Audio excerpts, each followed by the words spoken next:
और इसी बीच उड़ीसा से एक बड़ी और ऐतिहासिक खबर है। राज्य सरकार ने अपनी सांस्कृतिक विरासत उड़िया अस्मिता को मजबूत करने की दिशा में एक अहम फैसला लिया है। मुख्यमंत्री मोहन चरण मांझी की अध्यक्षता में हुई कैबिनेट बैठक में राज्य के 26 जिलों के 64 स्थानों के अंग्रेजी नामों की स्पेलिंग बदलने के प्रस्ताव को मंजूरी दे दी गई है।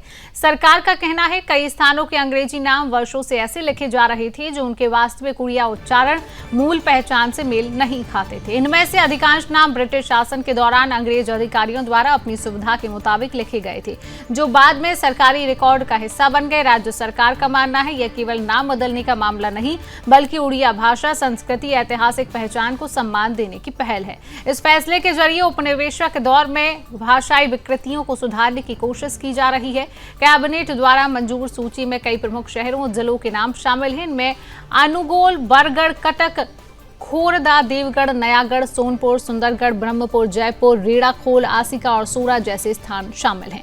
अब इन नामों को उनके मूल उड़िया उच्चारण के अनुरूप अंग्रेजी में लिखा जाएगा। इस प्रक्रिया के तहत राज्य सरकार ने सभी जिला कलेक्टरों को निर्देश दिया था कि वे अपने अपने क्षेत्रों में ऐसे स्थानों की पहचान करें जिनके अंग्रेजी स्पेलिंग वास्तविक उड़िया नामों से अलग है। इसके बाद जिला प्रशासन, जनप्रतिनिधियों, साहित्यकारों, सांस्कृतिक संगठनों, आम नागरिकों से सुझाव लिए गए हैं।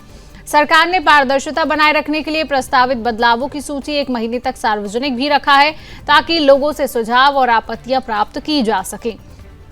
सभी सुझावों पर विचार करने के बाद कैबिनेट ने अंतिम मंजूरी दी है। अब राज्य सरकार इस प्रस्ताव को केंद्र सरकार के गृह मंत्रालय के पास भेजेगी।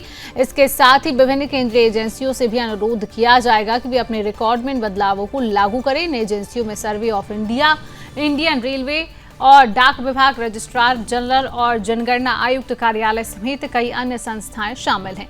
इन संस्थाओं को अपने नक्शों, रेलवे रिकॉर्ड, डाक दस्तावेजों, सरकारी अभिलेखों में नए नामों को शामिल करना होगा।